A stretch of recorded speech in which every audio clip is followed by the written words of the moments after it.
Alright, so we're back talking about some Final Fantasy VII, and we got a new trailer for Ever Crisis finally. It's been a long time. It's been almost exactly half a year, because obviously the last trailer was 25th anniversary.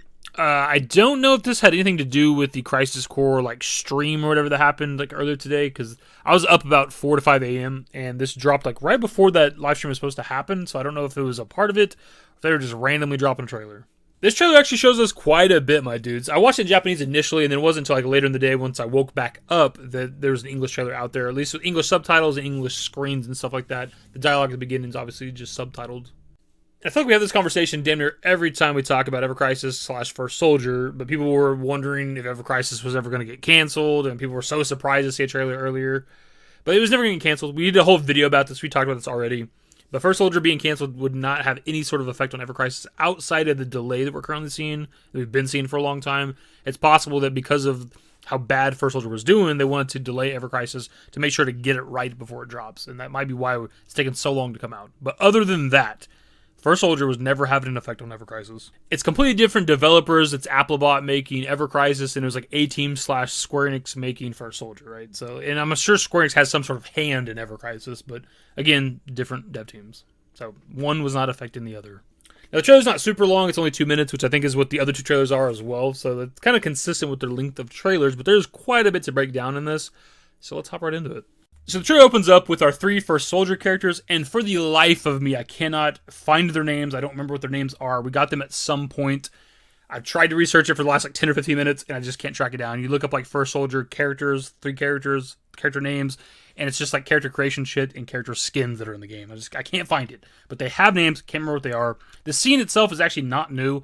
We got an extended version of this, essentially, some time ago. They gave us a cinematic that is from Ever Crisis of the First Soldier story that they're going to have in Ever Crisis. The scene is in Japanese, just like the actual trailer we got for Ever Crisis. I don't know if they ever put subtitles to it. I'm sure somebody out there did a translation back then. But as far as I'm aware, this is the first time we're seeing part of this scene with actual subtitles, English subtitles. And in hindsight, it's kind of sad, kind of funny seeing the First Soldier stuff now, just because back when this was revealed and shit, and last time we seen Ever Crisis, First Soldier was still technically alive, right?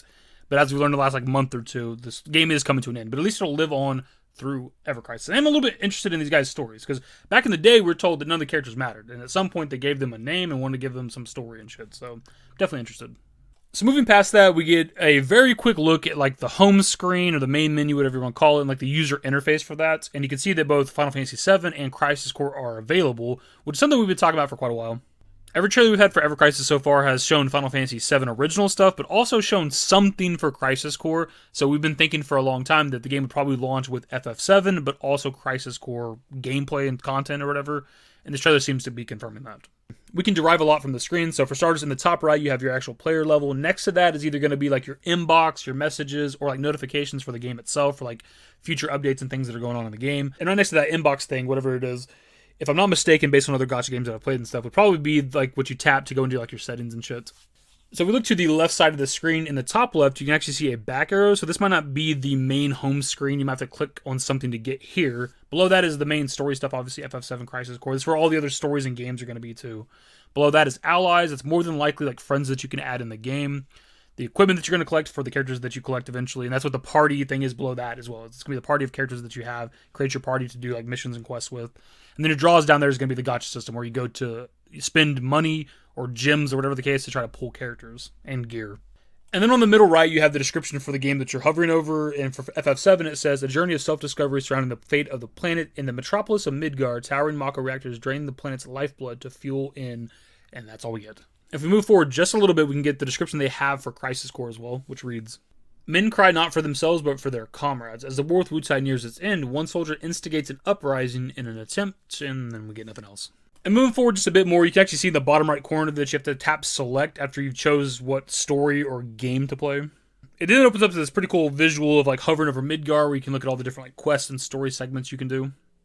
So take a look at the screen really quickly. You can see in the top left middle area that we only have Chapter 1 available, but obviously there'll be more chapters added to this game as it releases and stuff. But we see that the breakdown of Chapter 1 for this game is Main Section 1, Sector 8, Subsection 1 to become a first, Main Section 2, Shinra Building, and Main Section 3, Wutai. Which I don't remember exactly what Chapter 1 was in Crisis Core. Again, it's been a long time since I played that, but for sure, a lot of this is from the beginning of Crisis Core. I'm assuming it was also Chapter 1 in that game. You can see above each, mission, we'll call it for now, quest that it says clear once you've like finished it. So you'll know which ones you have and haven't cleared, which is nice. Now, if we move forward yet again just a little bit, we can see that they tap on main section 1. We get another drop-down menu that shows us quite a bit. So looking at this screen really quickly, you can see that there's multiple episodes per section. Main section 1 has episode 1, Soldiers in Battle, episode 2, Overconfidence. You can see that there's a suggested strength level, and obviously this character is strong enough because it's white, it's not red. We'll see that in a second. It shows you your party character, which in this case is just Zack, and that should be the case, I would think, for all of the Crisis Core story, because that's how Crisis Core is. You just play as Zack the whole time. And you actually see next to Zack's picture that the other party member slots are locked, which obviously makes sense for the game of Crisis Core. But I would assume this will probably be the case maybe in general, potentially, just because they probably want you to use the characters that are there and present during these story elements, right? Now, we've seen weird combinations like Aerith fighting Scorpion Sentinel, right? Which is something that didn't happen in the original FF7, but for starters, that's a callback to the original demo for FF7 where Aerith was present. But also, this is for dungeons. In the dungeon sections of this game, you can mix-match teams. That's why you see in like this new trailer we got, Zack and Aerith fighting side by side, despite that never actually being a thing. Now, come back to this screen again really quickly. If you look in the top right of the episode sections, you can see some icons that are lit up and not lit up. I'm taking a bit of a guess here, but I'm fairly certain I'm right on this. That the book would mean like story stuff, cutscenes, things like that. The crossing swords would obviously mean that you're actually going to fight when you click on this. And then I would think that the like kind of blacked out cave thing would maybe be the dungeons, but I don't know for sure on that. And kind of lastly for this page, if you look at the two different episodes, above episode 1 it says clear, and above episode 2 it says complete. And these are things that are in like other Final Fantasy mobile games, probably other gachas as well. But like with Brave Exvius, when you go into like a quest, there's usually 4 challenges. If you do all of those challenges, you will get the quest completed. If you just do like one or more, just beat the quest, it'll just have it as clear, right? And you can also see that with episode 2, Overconfidence, by completing the quest, you got the bonus item, whatever that crystal thing is. I'm not sure if it's like a upgrade thing for maybe weapons or characters, or maybe the currency in the game, how you like buy characters in the shop and stuff like that. And you can also see above that main section 1 says clear, not completed, right? So if you were to do all the challenges for episode 1, it would then complete the entire section. So moving forward a bit again, we see them open up subsection 1, which itself also has 3 chapters, and then they open up main section 3, which is Wutai, which itself, at least as of right here, has 6 different episodes to it. It then rolls into like the mission or quest itself, which is Zack fighting Ifrit, or I guess as 16 calls it, and maybe everybody else calls it Ifrit. There's not really anything to break down from this fight itself, though I do see in the top right corner of the fight that you can increase like the battle speed, which is nice, so you don't have to like sit here and play at this speed the entire time. You can probably double it, maybe even quadruple it potentially. So moving forward a bit, we see Sephiroth save our boy from Ifrit, and then we get to see Airbuster, which I think is our first time we've seen him with Ever Crisis, if I'm not mistaken, right? We then also get to see Zack fighting whatever the hell that thing is from Crisis Core. We then get to see Aerith and Reno, and then it moves into what appear to be a couple of new scenes. We see Cloud and Jesse talking in 7th Heaven, but that's not a scene that's ever happened before. So first up, Cloud says, and their intrusion detection system locked you out. To which Jesse replies, exactly, I knew you'd get it, Mr. X-Soldier, but I don't know what this is in reference to, the intrusion detection system locking her out. The first thing that came to mind with the intrusion detection system thing was when our group gets like caught on the train, we got to jump out into the winding tunnel. But that's on the way to the next Mach Reactor, Reactor 5, and we never see our group after that. We never see, Jesse Biggs Wedge after that until the Sector 7 Platefall. Plus, we've never seen like Cloud and Jesse have this like intimate conversation inside of 7th Heaven in front of a computer before, and having like Biggs talking to Marlene and Tifa in the background. Like none of this has happened before, so I don't know what this is in reference to exactly, but it seems like it's something new. But it's not the only thing. Because it then rolls into a scene with just Wedge and Cloud, and they're talking to a cat named Candy, and they're trying to get the cat home or something, which is obviously something brand new. For one, there's no cat-related stuff like that in the OG FF7. It's really a remake where we got the introduction of like Wedge being really into cats and having a bunch of cats and taking care of them and shit. So this is also something brand new, right? Because there's no like solo Wedge and Cloud mission in either of these games. One thing that really stands out from this as well is that Wedge and Cloud are clearly not in the slums. They're not in Sector 7. They're on a paved road, car in the background, so they're definitely above plate, which is really interesting. But what we're thinking right now is that maybe they're blending in elements of Remake into the retelling of Final Fantasy 7. And we're going to have like additional new shit that didn't exist in OGFF 7, like helping Wedge with this cat, or maybe helping Jessie with whatever she was talking about before. We then get to see Chocobo Farm, which is a very big surprise, and it's technically our first look outside of Midgar when it comes to Ever Crisis. Now, we've got a brief hint at the Calm flashback with the previous trailer, but obviously it's a flashback to Nibelheim, and that's happening in Calm, so it's outside the walls of Midgar, but we're not seeing Calm, right? We're seeing Nibelheim there. And then with the screen right here, we can see, for one, Chocobo Bill in the background, shout out to him, and then this kid right here whose name is Chol, I guess, or her name, and it's either a new character or maybe they gave a name to one of those kids that are on Chocobo Farm, like in the stable and shit that you can talk to. But it says, do you like chocobos? With enough medals, you can trade me for a cute one. And what I'm not sure of is what the hell you do with a chocobo in this game. Maybe that is a bit of confirmation that you can kind of travel the world. Maybe there is a world map in this game, and that's what you would use a chocobo for. But of course, that is just speculative for now. This next scene, we can see, for one, that we can control different characters in the dungeons, because we're controlling, like, the princess-looking Aerith in this, and there's also chests right there in the background, so you can find chests as you're exploring. This is pretty cool. So if you make, like, a party to do a dungeon, you could have, like, Zack as your party leader, Tifa, Barrett, whoever you want, and you can run around as them, and with their different, unique costumes and shit. In this next bit of the trailer, we get to see our group fighting inside the church. It's Tifa, Barrett, and Red 13. And we see Red 13 with some sick-ass armor, so even he's going to have, like, outfits and shit, so that's pretty damn cool. But we can't go without mentioning something.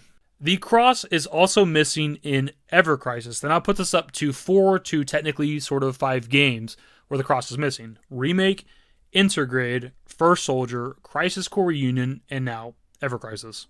And look, I know some people disagree with this, and that's perfectly fine. I'm just pointing it out. At the end of the day, it's either means something or it doesn't. It's 50-50. It's one or the other. And I'm just pointing it out every time I see it. Now, it's either that Square Enix and the dev teams that are making all these different games, these are so many different dev teams at this point that are just choosing to not fix this issue if it's an issue.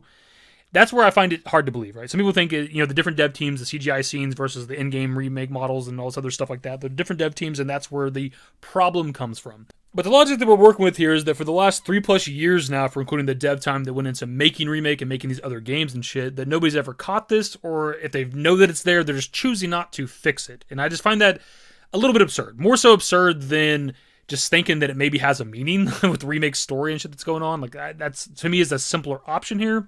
Does that mean that I'm right? No. We are just talking about this, discussing it. I'm giving you my thoughts on this. If in the future we learn that this entire time is just this egregious, massive error, or like Square Enix and the teams making these games, then yeah, okay, that's cool. That's fine. I'm not losing sleep over that. I'm just pointing the shit out. And then we move on. We see Princess Aerith again, which is cool. And then we get to see fucking Zack Fair dressed up as a prince. A counter to Aerith's princess, if you will. For those out there that aren't Team Xerath, that think that Cloud and Aerith are meant to be together, this is very, very clearly them pairing these two together. Just these costumes alone, not to mention the actual lore that exists out there for these games and these stories and everything else. And then we get to see Zack do an attack that is very similar to Cloud's Cross Slash. It does look a little bit different to me, like the design he cuts in the air just looks a little bit different than Cloud's, but also it's blue, which is obviously very different, the main difference. And then we get to see young Sephiroth again. The scene looks badass. I don't entirely know what it is. Obviously, this is all a brand new story for Sephiroth. We've seen short hair Sephiroth before. We've seen him with the different sword before, but I put this out on Twitter. I'm wondering if, because he has a different sword when he's younger, if part of his backstory that we're going to get with Ever Crisis isn't going to maybe show us how he got his like iconic sword potentially, because the sword is quite different. And at the very end of the trailer, we probably get the most talked about aspect of this trailer potentially, and it's that they announced the new date, or window, I guess, for the closed beta that was supposed to happen this year, and it's summer 2023. So we still have to wait another half a year until we get access to the, air quotes, closed beta. And look, it's kind of annoying, but I'm glad that they're putting a lot of effort into this. I'd rather them delay it, work on it, make it good so we don't have another First Soldier on our hands. Because I'm looking forward to this game. I've been saying this from the beginning. You guys know this. I've been praising this game, looking forward to this game for a long time. I never really supported First Soldier. This I've always supported. So the fact that the closed beta is happening next summer, more than likely, we're not going to see this game until late 2023, if we're lucky. And who knows if that closed beta is even going to happen, because we're supposed to have the game released this year. That never happened. Then we were supposed to have a closed beta this year. That never happened. Now the closed beta is pushed to summer of next year. So who knows what the fuck's ever going on with this game. But hopefully it does come out at some point, relatively soonish. Anyways, videos, that is more or less the video. It's a thick one, so we're going to wrap it up here, not do too much of an outro here. But give me your thoughts on the new trailer. How excited are you guys for Ever Crisis? That's the video. Subscribe to the channel if you guys are new. Social networks in the description below. Follow me on Twitter, @DavidYT. That's it. Bye. And actually, we're going to throw a bit of a bonus discussion here towards the end for those that have stayed this long about the cross, because I wanted to mention something else but kind of forgot, but I don't want to do like another video discussing the cross, so I figured we'd throw it in here at the end. So when it comes to the discrepancies of the cross, it's missing in-game, it's there in the CG scene at the end of episode intermission. The people who disagree with it mattering are of the belief that the team who made the in-game stuff fucked up, and the CG team is what's supposed to be happening, right? The cross is supposed to be there. But we absolutely have no idea if that's the case. We have no idea if that's what's supposed to be happening, right? With the remake story and all the different timeline shit potentially and the whispers and all that shit, who's to say that the cross is meant to be missing and the team who did the cutscene at the end of episode intermission aren't the ones who fucked up? And maybe this could also explain why the cross is missing in Crisis Core Reunion, but it's there in the ending cutscene, right? We see a cinematic scene where the cross is there, but in-game it's gone. Maybe, again, they fucked up and forgot to delete it during the cutscene, right? We can play this conversation. We can play this both ways, right? There's no way of knowing if one or the other is correct. And also, we've not seen what the inside of this church looks like post the ending of Remake, post defeating Whisper Harbinger, so we have no idea if in-game, as we're playing, if we were to come back to Sector 5, whether the cross would or wouldn't be there. We have no idea, right? And we're not really going to have an answer on whether the cross matters or not, and so maybe the ending of part 2, or maybe fucking the third game, who knows? Like, we'd get some sort of confirmation of whether or not there's supposed to be alternate timeline shit, or whether it's just really like a bunch of red herring stuff, and we're really just getting FF7 again after Remake. After the end of Remake, the story going forward is going to have a bunch of additional stuff, but it might be just still FF7. We might, meteors, safer Sephiroth at the end, all that type of shit, right? I just want to put that discussion out there, that perspective, right? So maybe one of the teams is messing up when they're creating all these games and shit out there, but what if it's the ones doing the cinematic scenes and not the people doing the in-game stuff? Maybe the cross is meant to be missing. That's it. Used to care what people thought, but now I care more, and nobody out here's got it figured out. So therefore, I've lost all hope of a happy ending, depending on whether or not it's worth it. So insecure, no one's perfect. We spend it with no shame. We blow that like Coltrane. We in here like Rogaine, or leave it like Cobain.